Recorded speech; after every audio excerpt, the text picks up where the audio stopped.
তোমার এত রোগ ধরে কি জন্যে? আমার ঘরে তো এত রোগ ধরে না গো, সবই কাজ না করার ফোন দি।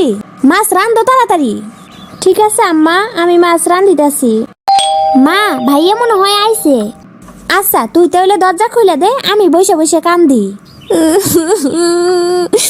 কি ব্যাপার কি মা, তুমি কান্দিতেছো কি জন্যে? মিম, মার কি হয়েছে রে?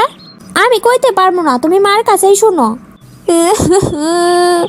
এমন দিন দেখার আগে আমার মরণ হইলো না কেন? মা, হয়েছেটা কি কবা তো, না কইলে আমি বুঝবো কেমনে বাড়ির মধ্যে কি হয়েছে?